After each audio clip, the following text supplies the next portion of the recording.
Bienvenidos a iLíderes por 25, el podcast que reúne las voces de quienes dieron vida a nuestro ecosistema hace 25 años, cuyos relatos documentan los hitos que han marcado la evolución del comercio electrónico al digital commerce. Ponte cómodo, estás por escuchar un testimonio único que define a nuestra industria. Y seguimos con más iLíderes por 25, trayendo a nuestros pioneros, nuestros visionarios del digital commerce en Iberoamérica para contarles de primera fuente cómo llegamos a esta madurez de ecosistema. Y Elías, ¿te imaginabas estos 25 años? La verdad, impresionante porque literalmente vi de cuando en Panamá prácticamente no había nada, en pañales. Las canas no vienen solas. Es cierto, y ya por todos lados. A mí, viste, no, mucho no queda, pero sí. antes vos sabés que esto es para empezó como un homenaje hace el año pasado de estos 25 años, que son estos 25 libros de génesis de un futuro digital, que los invito a todos, si nos están viendo, porque siguen en lo que son los video podcasts, y si nos están escuchando, están siguiéndonos por nuestro canal de Spotify, donde en Génesis, futuro.digital, tienen más de 200, hasta las 276 entrevista.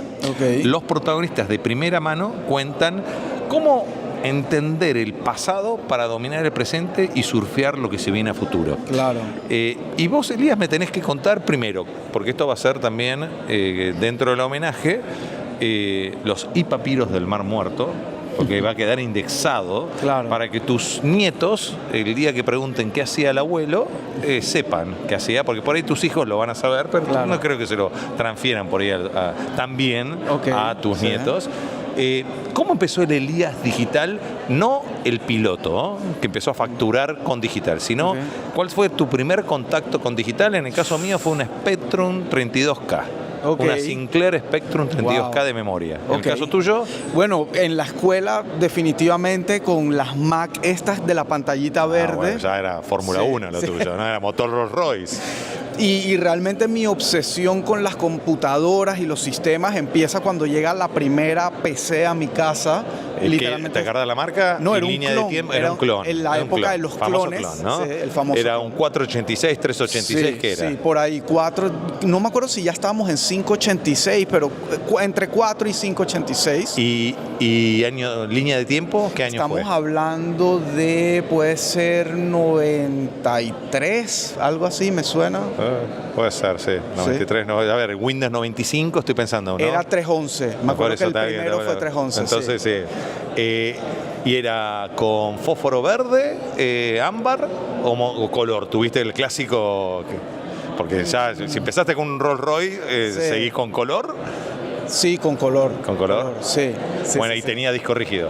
Tenía disco rígido. Porque ahorita que te acordás que las primeras, bueno, ya una 486 ya venía con disco rígido. Claro. Y bueno, y obvio es... Y la disquetera, ¿te acordás? La disquetera 5 1/4 y 3,5 ya era esta. Windows literalmente se instalaba, si no me equivoco, con 11 disquetes. Sí. Algo así. Recuerdo.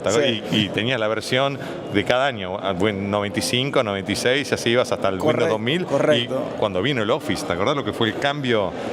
También. Que eso fue un cambio de interfase, ¿no? Pasar de la interfase comando, cuando vos ponías el clásico con el DOS, los comandos, a pasar a una interfase gráfica, ¿no? Sí, increíble. ¿Y cuál fue tu primera escudería karting? Con la empezaste a facturar en digital. Bueno, mi paso realmente fue tuve un periodo de tiempo cuando nació el HTML, digamos. Literalmente me acuerdo haber comprado un libro así como de este tamaño en una librería de HTML. Y leyendo HTML empecé a hacer mis primeros sitios web con tablas. ¿Con programación o con el Dreamweaver? Con Dreamweaver, pero ya metiéndole mano al HTML. Dreamweaver. Para mí es un genio. Una locura. Porque pasó, los que no... Esto ya estamos hablando, vieron que está la edad de piedra, la edad de bronce, esto sería la edad de bronce ya, ¿no? Y después de la edad de hierro, ¿no? Pero el Dreamweaver fue para mí fantástico porque salí del código a ver el código. O sea, de la Matrix, uno veía... Yo tenía gente que yo le decía, no, pasame a la parte de la interfase gráfica. Porque yo, ¿ves acá? Porque acá va el banner. Yo no lo veo el banner. Quiero verlo en interfase gráfica. Claro. Después te acordás que vino el WYSIWYG y todo. Sí, Para mí fue un gran cambio y ahí vamos a entrar en los 3 Momentum. Vos tenés que elegir 3 Momentum y lo vamos a ir en plataformas, ¿no? En tecnología. Ok. Pero ¿te acordás que lo que fue en el 2005 cuando empezó todo lo que fue el open source y el software as a service? Sí. Que fue un cambio, porque antes vos lo que estabas hablando y Elías está contando es, antes tenías que hacer cada sitio, era el Application Service Provider, vos hacías el sitio y como mucho copiabas y pegabas y hacías un sitio nuevo y lo customizabas, pero tenías que hacer todo de cero. La estructura de directorios dentro del hosting, todo. Sí. Y si querías actualizarlo, si tenías 100 sitios, yo me acuerdo que con mi primer emprendimiento, Latinvía, fue mi segundo emprendimiento, llegamos a tener 35.000 y había que actualizar los 35.000. O sea, ¿sabes lo que era con Latinvía? Éramos un Application Service Provider. ¿No? FTP. Y habíamos armado un tipo de robot que actualizaba y nuestro gran diferencial es que hacíamos actualizaciones cada 60 días. Wow. Y nos sentíamos una actualización cada 60 días. Era re pro, ¿no? Re innovador. Sí. Bueno, para vos, ¿cuáles fueron los 3 Momentum en estos 25 años que a nivel de plataformas, de infraestructura, fueron un antes y un después? Digo, El open source y el software service fue para vos un antes y un después. 100%. O sea, yo de HTML...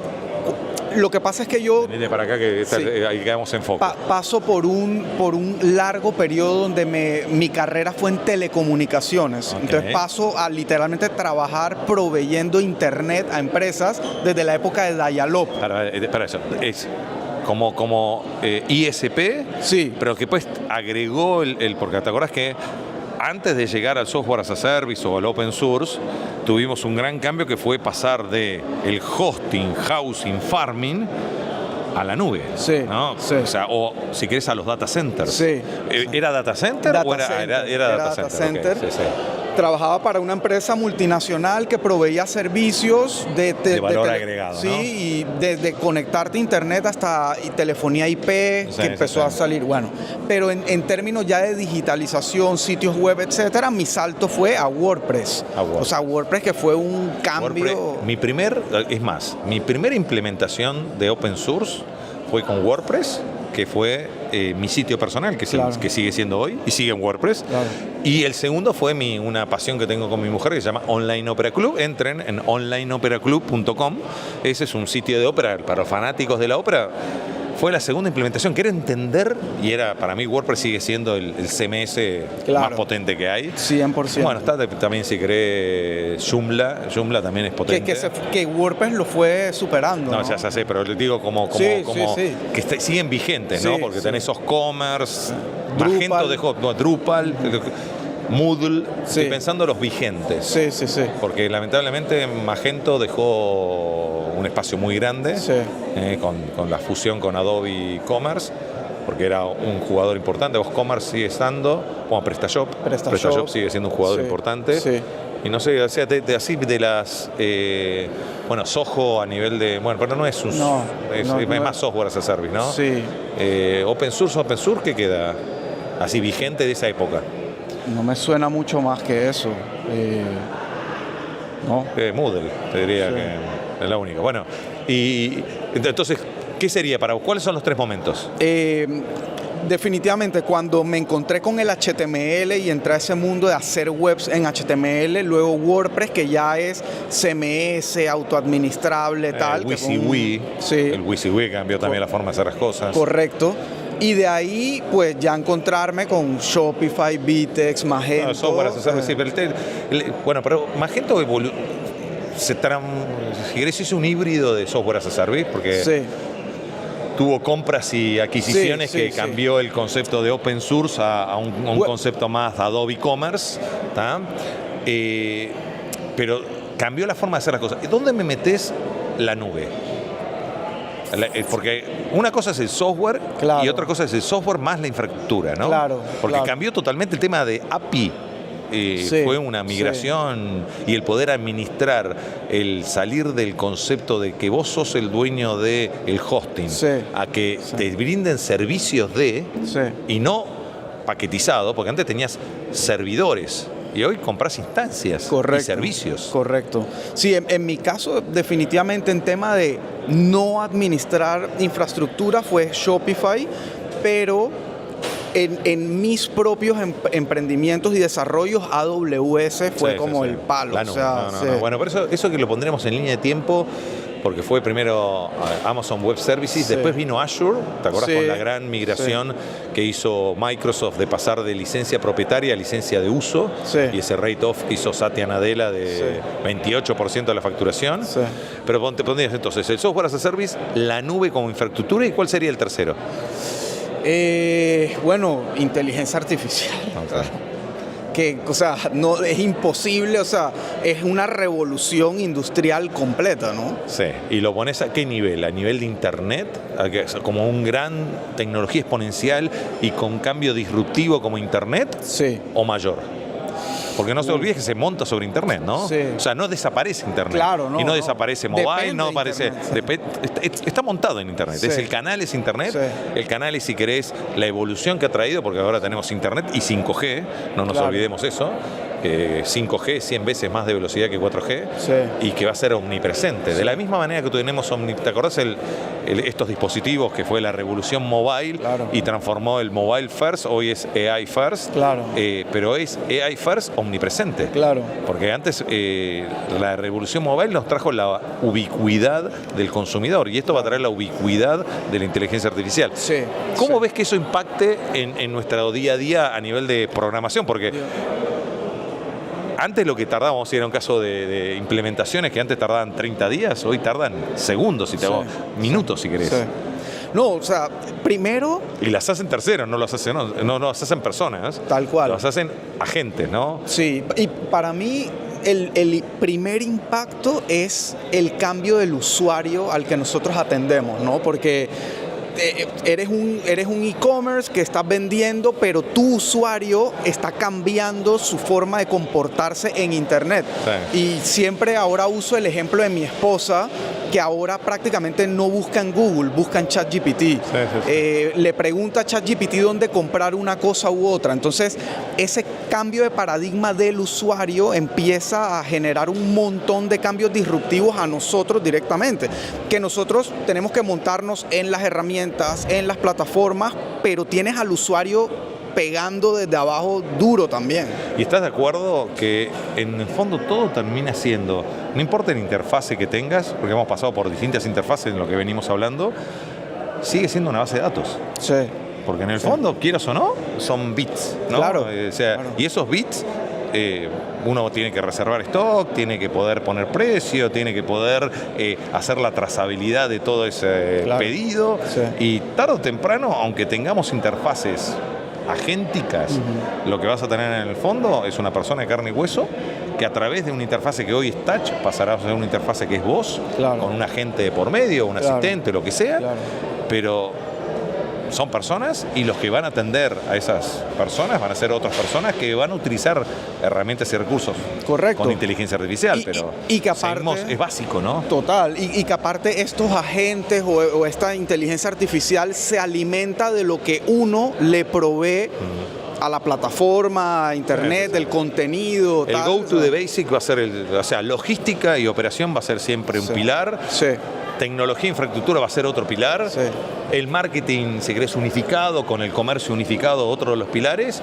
Y sí creo que la inteligencia artificial en forma transversal va a pegar a todo, ¿no? Y uno va a tener que tener ese inteligencia artificial aumentada, viste, con estos famosos, que lo viste en vivo, las Lyra que uno va a tener, que van a ser parte de nuestro desafío. Para cerrar, Elías, si tenés que resumir en una frase lo que vivimos en estos 25 años, que te salga el estómago del corazón sin pensarlo mucho, ¿cómo lo resumirías? La evolución de algo tan tradicional en la historia del ser humano como el comercio, en algo que está en todos lados, desde omnipresente. Bueno, Elías, muchísimas gracias. Si les pareció interesante esta entrevista a nuestros líderes del ecosistema en Iberoamérica, sigan viendo las demás que en Génesis Futuro.digital están todas disponibles en sus distintas dimensiones, analógica, digital, con inteligencia artificial. ¿Para qué? Para que ustedes entiendan de los protagonistas el pasado para dominar el presente y poder surfear, montar lo que se viene a futuro. Esos tsunamis que vamos a estar viviendo con distintos déjà vu, porque de la misma manera que hablamos de mobile first, hoy estamos hablando de AI first y van a venir otros first a futuro. Sin duda. Seguimos con más iLíderes por 25. Gracias. Gracias por unirte a iLíderes por 25. Si este contenido te ha gustado, compártelo para que más personas puedan navegar el origen de nuestro digital commerce. No olvides suscribirte para no perderte las próximas conversaciones con los líderes que continúan escribiendo la historia de nuestro ecosistema. Hasta la próxima, donde seguiremos explorando, aprendiendo y construyendo el futuro digital juntos en iLíderes por 25.